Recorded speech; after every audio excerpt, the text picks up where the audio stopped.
32 missed calls from my dad. 3 unfinished messages he couldn't type. And 1 sentence from my wife that I still can't forget. We already have dinner plans. That was the moment I realized. You don't always lose people in one big moment. Sometimes you lose them in the moments they don't show up. Before we start, tell me where you're watching from and what time it is right now. I read those. My name is Ethan Cole. I'm 36 years old. And this is the story of the day I didn't answer my phone. And the cost of realizing it too late. It was a Tuesday. Nothing special about it. No warning signs. No bad feeling. No sense that anything was about to change. Just work. Deadlines. Meetings. Emails stacking up like they always do. My phone was face down on my desk. Silent. That was normal for me. I liked control. No distractions. No interruptions. Handle everything later. Around 2:10 p.m., I finally flipped my phone over. 32 missed calls. All from my dad. For a second. I just stared. Not panic. Not yet. Just confusion. Because my dad wasn't the kind of man who called like that. Not once. Not twice. Definitely not 32 times. Across the table, Lauren looked up from her laptop. "You okay?" she asked. I turned the phone toward her. "My dad's been calling." She glanced at it quickly, then went back to her screen. "Then call him later," she said. "You're working." Simple. Logical. Reasonable. Then she added. "And don't forget, we have dinner at 7. I finally got that reservation." I nodded. "Yeah." And just like that, I put the phone back down. That was the moment. Quiet. Easy to justify. Easy to ignore. So I ignored it. The rest of the afternoon went on like nothing was wrong. Meetings. Deadlines. Small talk. Normal life. At 6:27 p.m. I finally called back. The phone rang once. Then someone answered. But it wasn't my dad.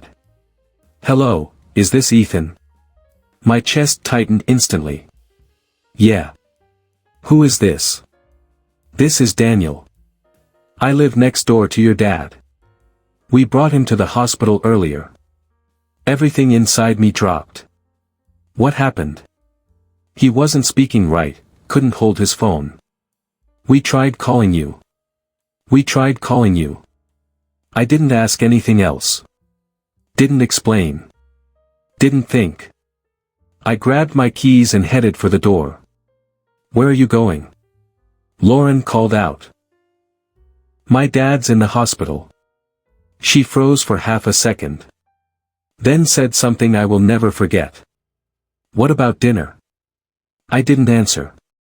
Because for the first time that day, something actually mattered more than being on time. The drive felt wrong. Not long. Just wrong. Every red light felt like it was taking something from me. Every second felt like something I should have fixed hours ago. 32 missed calls.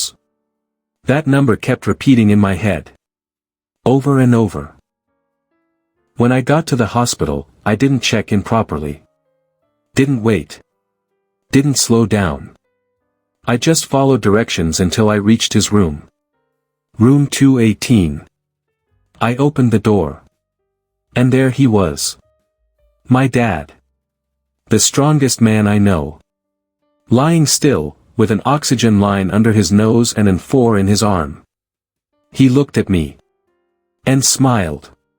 "Hey, kid." I wasn't ready for that. Not after everything. Not after those calls. "What happened?" I asked.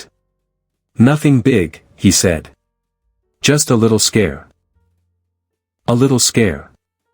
That's how men like him describe moments that almost take everything. A doctor came in a few minutes later. Calm. Direct. Mild stroke, he said. He's stable. But earlier would have been better.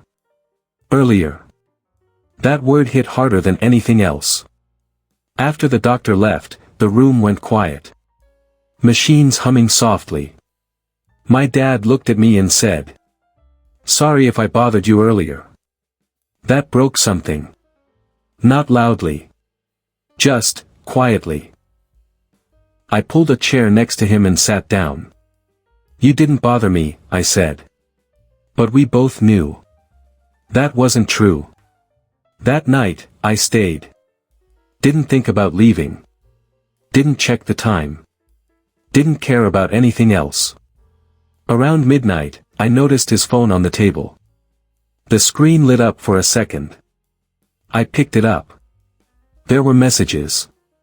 Drafts. Unsent. "Son, call me when you can." Then another. "Something's wrong." Then one more. Short. Broken. "Please." That one wasn't even finished. I stared at that screen for a long time. Because those weren't just messages. They were moments. Moments I didn't show up for. I put the phone down slowly. Sat back in the chair. And for the first time that day, everything felt clear. He needed me. And I wasn't there. And somewhere in that quiet hospital room, something inside me changed. Not fast. Not loud. But permanent. Morning came slowly. Hospital light always does. My dad woke up and saw me still there. "You stayed," he said. "Yeah." He nodded. Didn't say thank you. Didn't need to. I went home later that morning to change. Lauren was in the kitchen. Coffee. Phone. Normal. Like nothing had happened. "How is he?" she asked. "Mild stroke." She took a sip. "Oh, that's scary." But it didn't sound like it mattered. "He called me 32 times, I said. She shrugged slightly. "You were working." I nodded slowly. Because technically, she wasn't wrong. "I saw his messages," I said. "He couldn't even finish typing them." She shifted. Slightly uncomfortable now. "What do you want me to say?" she asked. That question told me everything. "I don't know," I said quietly. "I didn't think it was that serious," she added. That line again. I let it sit. Didn't argue. Didn't explain. Because suddenly, I wasn't confused anymore. "I need to get back to the hospital," I said.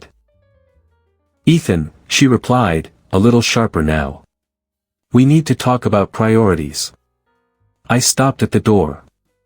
"About what?" I asked. "About balance. You can't drop everything every time something happens." I turned slightly. Looked at her. Really looked. "My dad was in a hospital bed," I said. "And I said that's scary. You went to dinner." Silence. And in that silence, everything finally made sense. Not just that moment. Not just that day. Everything. I left. The next few days were simple. I stayed with my dad. Morning to night. And the more I stayed, the more I realized something. Showing up isn't hard. People just decide when they want to do it. 3 days later, my dad looked at me and said, "People show you who they are when it costs them something." That was it. That was the sentence. That night, I went home. Not to fix anything. To finish it. Lauren was waiting. "I feel like you're pulling away," she said. I'm not pulling away, I replied. I'm just not ignoring things anymore. She frowned. You're overreacting.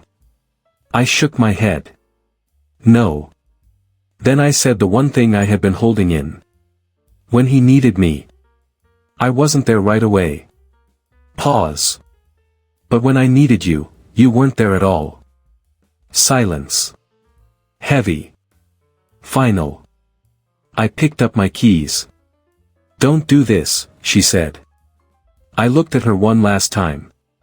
You didn't need to fix anything, I said. You just needed to care enough to try. Then I walked out. No yelling. No fight. No drama. Some endings don't need noise. They just need truth. A week later, my dad was home. Recovering.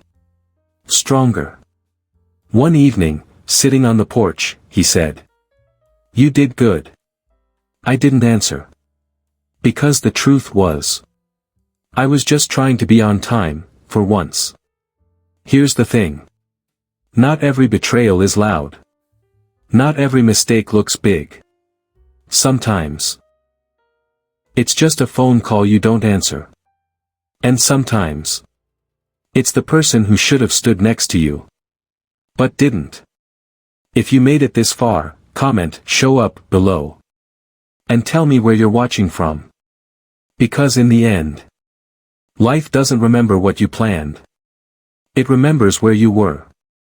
When someone needed you.